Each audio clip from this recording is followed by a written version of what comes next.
Well, it's been a whole year since the launch of Payday 3, back on that fateful day back in September of 2023, and boy, it has been a long, bumpy road with ups and downs all over the place. But the year, as I said, has come to an end, with 10 updates being pushed out for the game in this time. I think now is a perfect time to reflect on what has changed about Payday 3 and whether or not this game is making good progress in becoming a game that could stand side by side with the likes of Payday 2. And I'll actually give it a decent review in this video, but I don't know if this will be my full review for the game overall. So let's go back to launch and let's sort of go through the year and what's changed about Payday 3 since launch. When Payday 3 launched, boy, it was bad. 8 heists, 6 heisters, 26 weapons, and a decent amount of cosmetics. Initially, this amount seemed like an okay amount to launch with from the get-go, and playing the game in the early access weekend, it was fine until it actually launched and the servers died, and even still to this day it has not been able to sustain a player base that was even a fraction of what it was at launch, being 70,000 players. On average, the game gets around 5,000 players now, which is actually kind of terrible and honestly pretty scary to see.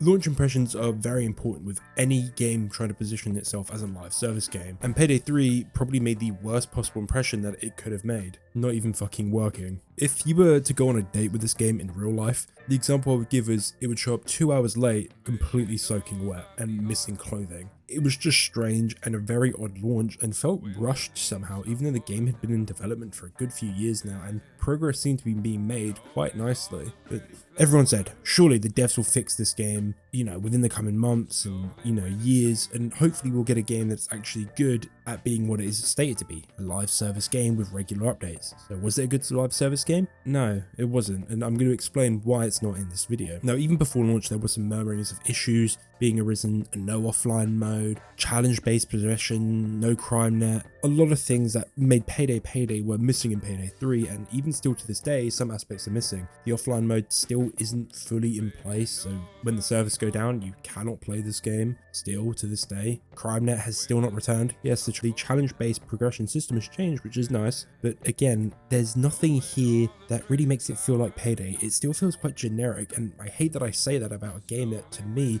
is one of my favorite games that I've played in my entire gaming life, and it's such a fun game, and obviously inspired by old classic heist movies, and they seem to have lost that in this game, going for a more generic, gamey sort of style. However, like at launch, how long did it take them to get that first update out?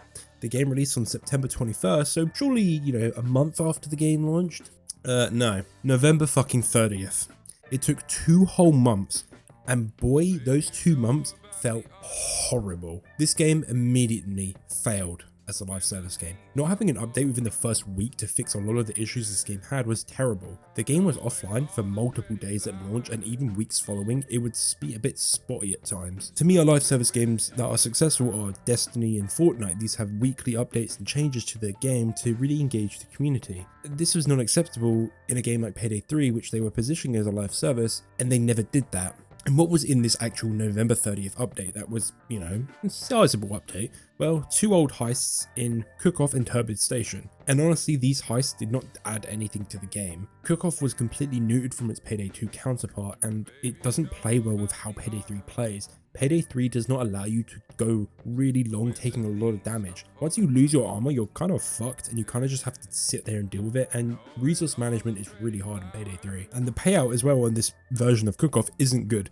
Payday 3, for some reason, does not let you make a lot of money. It just sort of reduces the amount you make in any heist, and it doesn't feel like you're really making a lot of money overall. But that's fine because there's nothing to buy. Now, Turbid Station, that's alright. There's an okay stealth heist, but again, it's a stealth only heist, so to me, it's not as fun to play. I'm more of a loud player. I like being able to choose in a heist. Oh, I want to go stealth. Oh, I want to go loud now. Whenever I want. Turbid Station, you don't get that, but it is a fun heist and it's okay. At this point, people had grinded the terrible challenge-based progression system all the way to level 150 and whatever. At this point, I was level 100 and I kind of had been like, there's nothing really here for me in the game now. I'm gonna wait for the next update. And people were begging for an old infamy system to come back, XP when you complete heists, stuff like that. They were begging for this, and a lot of the cracks in the game's sort of base systems, its skill system, and the heists overall, how simple they were really starting to show at this point because of how much people had replayed them. I don't think the devs realized how much people want to replay heists, from, you know, these games, and how linear and non-changing these heists were at launch was a big problem. And still to this day, if you go back and play the old heists, they haven't changed at all. The devs can't really change them because, again, they're sort of stuck in this way that this is how they need to be played for you to achieve the objective. You can't really change them, but I will say they have made good improvements to their future heists. Okay, so when did the first big content update come out? The one that was stated for winter of that year, and yeah, it did. It came out December 12th. We got syntax error, and people hated it. Now the update was fine. The content was good. I thought the heist was okay with a bit, it was a bit eh. The guns were fun. The cosmetics were nice. I do like a lot of the stuff in syntax error. However, the price was terrible. To buy the bundle for syntax error, it was half the price of the base game. And the problem is you were getting 1 heist, 3 guns, and 4 outfits, gloves, and masks. That wasn't it. Like, people were not accepting that. The prices were way too much for what they were offering, and unfortunately, Starbreeze thought that they could sort of slide it past the community, and the community did not like it. Now, thankfully, they did change the prices, and they did say that they would compensate the people that had already purchased this by giving them some more cosmetics. I think that's a fine change, and it actually showed how they were really trying to make this game more better and more appealing to people in their eyes without ruining it. What was the price? Well, it was £15 or $18, which was half the price of the $35, I think the game launched at price tag, or $40 price tag, which, yeah, again, half the price of the game. It was way too much for the DLC. And with this update, we also saw what we would be getting for the entire year in each big update. This was the big DLC update that we were expecting, and we didn't really know what we were getting at first, but when they announced it, we knew that if you bought the gold pass that they sold for the same price as the base game, you would get 4 heists, 12 guns, 16 outfits, gloves, and masks. Honestly, I wasn't very happy with this. To me, I wanted the gold pass to be more. I wanted more heists than 4 a year. And to say that the DLC was sold a bit too expensive for what we were getting was a bit of an understatement. I understand that DLC is always sold at a bit of a premium price so that they can keep the game going, but boy, having just this, like such small amounts for the same price, was honestly not fun and not a great thing to see. And I do think it was seen a lot with how much people didn't like it. Now, them obviously giving us some more items, more cosmetics was nice, but again, I would have rathered some extra heists, and they did do this, so we will get to that. Okay, so the first DLC in December wasn't so great, but don't worry, Christmas is coming. Payday always has a fun Christmas update that we can always engage with, and with some fun community events. Oh, there isn't one in this live service game, is there? Yeah, Payday 3 missed 2 big holiday events that most live service games often partake in, both Halloween, which was close to launch, that was understandable, and Christmas, which is one that they normally never miss. These are often events that are just very fun to engage with, and honestly, some of my favorite times in any live service game. GTA 5's Christmas updates are some of my favorite, Rainbow Six Siege's Halloween updates are always good fun, but this game just didn't do anything, and it honestly made the game not feel like a live service game, and more just a generic sort of offline single player game. If you don't have anything for the community to engage with, you fail as a live service and a community driven game. Payday has always been a community driven game with mod supports and events in Payday 2 and stuff like that, but this game wasn't doing that, and it honestly felt horrible to even play at times and just depressing. Okay, so it's really not going great at this point in December, and at this point I actually dropped the game around December 20th until the next big update would come out. And why? Well, there just wasn't enough here for me to keep playing, and there was other games I wanted to play at the time. So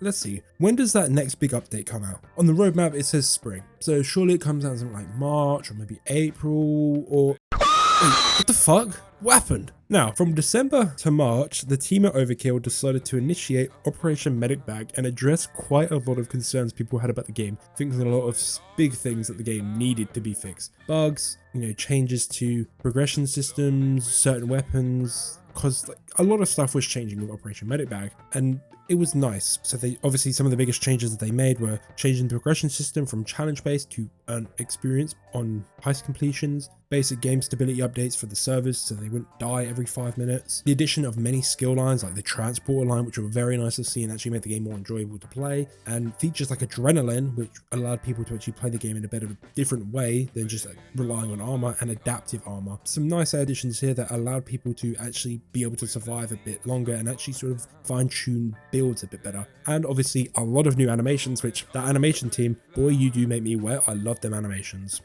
Overall, Operation Medic Bag, I would say, was a success for the game. In the general community of the gaming sphere, no it wasn't, but for the general Payday community, myself included, I really did appreciate Operation Medic Bag, that they pulled back and actually focused on fixing this game up a bit. They didn't fix it fully, there is still a lot that they need to do to fix it completely, but they did do enough, in my opinion, to actually get the game back on track a bit. And I did actually return to the game for a day for each update that they did for Operation Medic Bag, and yeah, it was nice, but boy, that time adding up with 6 months with no real content additions was really tough. But the weekly mask thing did start as well during Operation Medic Bag, so that was really nice to be able to see a rotating shop, I guess. But boy, they need more stuff in that shop to really make it fun to engage with. Okay, let's get on to Boys in Blue now. So we're in June now, so it's been 8 months since the launch, and we are now just getting our second DLC. Now, Boys in Blue was delayed for Operation Medic Bag, and I think this was a turning point for the game overall. People still actively engaged with the game. The heist was a nice addition. It was fun. It was slightly different. It wasn't super different. It was still pretty linear, but it was a different objective that was fun to engage with a fun personality to it. The weapons were all super fun to play with, and it was actually a smooth addition to the game, as the servers didn't fucking die when it was updated. The changes made throughout Operation Medic Bag actually made the game super fun to return to with this update and actually explore this new heist with. And for me, I actually started to grind the game again, and I actually reached level 150 at this point, which was nice. And I actually kept playing this game all the way up until the next update. Oh, and then cool compensation items that were stated to come out are now coming out for all owners of the Gold Pass. Let's hope that they come out smoothly. They did not come out smoothly. The problem was consoles again. For some reason, console players, the Microsoft and Sony, they don't like giving them items for some reason, and they always play a bit weird with it. And a lot of console players did not get these items months after their release, and honestly, this was a terrible look for Starbreeze and Overkill. But again, it wasn't something that they could really control. It was completely in Sony and Microsoft's ballpark, and they wouldn't sort of play ball with them. And this has always been a problem. Even at launch, Sony wouldn't let codes be redeemed for the game. So I bought 2 versions of the game, one for PlayStation and one for PC, and I couldn't redeem the stuff on PlayStation to even get the stuff, like the collector's mask, which isn't cross progression anymore, so I guess fuck me. But these items, there always seems to be a problem with consoles, and they seem to be slowing down, and I actually think consoles are slowing down the progression of this game quite a lot due to things like them having to make sure the updates go through. I understand they want to keep all places on the same level, and I do want them to do that, but boy, these consoles need to start. Honestly, I think Microsoft and Sony need to let this game be a live service and actually update it more regularly, because there's actually things in place that allow games to only be updated every so often, and I think that's actually limiting Payday's potential. However, let's talk about Boys in Blue. We also got our first ARG, which was fun, the Dragon Files, and I really do like this. It's a fun way to actually advertise the game and actually gets the entire community involved with a sort of mystery to figure out, and I like it. I really do think Overkill should keep doing these, as they're super fun to do and they are just enjoyable to engage with. And a month later, in July, we got the first community-based event, Mask Mania, and yeah, it went terribly like everything else. And funnily enough, I've already done a video on this event, and if you don't want to watch the video and me moan about it, because it is a bit earlier, because it is an older video, but the gist of it was the event was not organized enough and the time limit was too strict for the amount of money that they wanted us to grind for each mask. A suggestion that I said that I think they should have done was either extend the event to 4 weeks, which would have given us more than enough time, or make each mask a week themselves. So each week a different mask is on offer for us to grind for, and that would actually get the community together. Unfortunately, when you put 4 objectives out there, the community does not come together to beat the objective. They splinter off into their own groups and do what they want, and unfortunately that meant that we didn't get any masks except one of them. Also, it didn't really help that they didn't communicate the amount of money that we needed to grind until about halfway through the event, and at that point people had already lost like the will to do it, and then seeing this massive number, like, yeah, fuck this, I ain't doing that. Which I did as well. I played each heist once and then didn't do it anymore because I just couldn't be bothered. Now, let's actually get along to the next update with August. August, in my opinion, was the best month for Payday 3, with the chunky Houston Breakout expansion. 2 new, really good heists with the Diamond District and Houston Breakout, 3 fun new weapons, and 4 fun new weapons, and a bunch of new outfits, and I really liked this update. I played it quite a lot, and to me this is when Payday 3 really turned itself around, but it was still nothing to grind for, and I think that was something that really did sort of show itself to me in this update. I really enjoyed playing the heists, but there was nothing to actually grind for. The money I was earning was pointless, and a big problem that really started to rear its head in this update was the quality of each heist was starting to slip. Bugs were starting to become an actual issue, and general things like lighting were becoming bad. However, the game was 2 steps forwards, 1 step back, so it was still getting better, but there were still things that they were just for some reason making worse for no real reason, like these bugs and stuff that sort of were slipping through. And what was this one big step back? Well, it was them changing the only fun perks in the game, ammo funnel and replenish. They were going to be nerfed completely, and it would make the game horrible to play. The perk system in Payday 3, there is nothing fun about it. None of the perks are enjoyable to pick up and use, and none of them are actually fun to play with. They're all very basic perks, and ammo funnel replenish combo was honestly one of the only fun things in the game that actually made you feel like a wacky Payday build that we had back in Payday 2. And yeah, they were going to nerf it. Now, you could debate hours about this topic, but if you want my opinion, in PvE games, nerfs often hurt way more the game than actually help it. In my opinion, if something's broken, you should just leave it there for a long time to see if you can add things that will completely balance it. And the funny thing is, these skills, ammo funnel and replenish, they're not broken. Yes, they're very strong, but they're not OP, and I don't think Payday should be changing builds up and nerfing things. I think they should encourage players to use these really strong builds and really make fun builds at that. And no, this isn't about it being, oh, it's a crutch perk and the game's too hard. The game's already super easy, and if they want to make it harder, give us a harder difficulty, give us harder enemies to fight. I always see the complaint that people don't want Payday 3 to be a Payday 2 clone, but what do you want from Payday 3 then? Payday 3 is a sequel to Payday 2. There's a number for a reason, and what they should do with Payday 3 is take what worked in Payday 2 and then expand it. They didn't. They completely changed everything in Payday 3, and now they're seeing the problem with that. The entire community that they built up in Payday 2 doesn't like this game, myself included. I don't think parts of this game work, and they need to change. And them changing a system like this to make such a generic shit perk that no one would want to use just because they want it to be balanced for the sake of balance isn't fun. Payday 2 was never balanced. It was super stupid and goofy, and you could make these ridiculous builds where you would just be invincible. But that was the fun of it, experimenting with these builds and really making something wacky and something for yourself. But again, people are idiots and say, oh, you just find the game too hard. No, the game's easy. I've beaten multiple heists, overkill, no perks multiple times just so I can feel something in this game, and it was still easy. Also, the game has no good perks. The entire skill system is basically worthless. You have certain perks which are like, yeah, you need to pick these up and they're pretty much essential, and you have ones which are like, yeah, they're nice to pick up, like transport and stuff like that. But with how the current system works, it's not worth getting like all pissy hissy about what perks you pick and like, oh, I should take this one instead of this one, because the perk systems don't matter. In my opinion, it's way more important about actually being able to land headshots consistently in this game than any perks that you can get. And I've noticed that I just run this super generic build that just sort of gives me a decent headshot multiplier and actually allows me to get armor back from headshots. And that's all I run. That's genuinely all I run on every build. No matter the gun, I run that same build and it still works fine, completely on overkill. And I don't understand how people can say that this system is fun to actually engage with. The build system's dog shit. It's not fun to build stuff with, and that's what I think. I think it's boring. I really do think they need to change up how the skills work and actually make it more engaging for players to actually make their own builds and not just make a generic sort of, it's so boring. That's all I'll say. They really need to change it. Now, this change, getting back to the actual change I was on about before I just started ranting about the terrible perk system, this change caused a massive divide within the community, which was basically the entire community versus the lead game designer, Mio. And I think the least I can say is that he was not very professional about this whole debacle, with his significant other getting involved with the community and making fun of significant partners in the community, which is a terrible look for the entire company at this point. And I'm actually surprised he wasn't fired for what he did. And I understand where the company's located, they have a lot of worker protection and stuff like that. But boy, when he started going off, I was like, damn, this game's never recovering now. I genuinely thought this game was dead in the water after that, because the community sentiment was in the gutter at this point.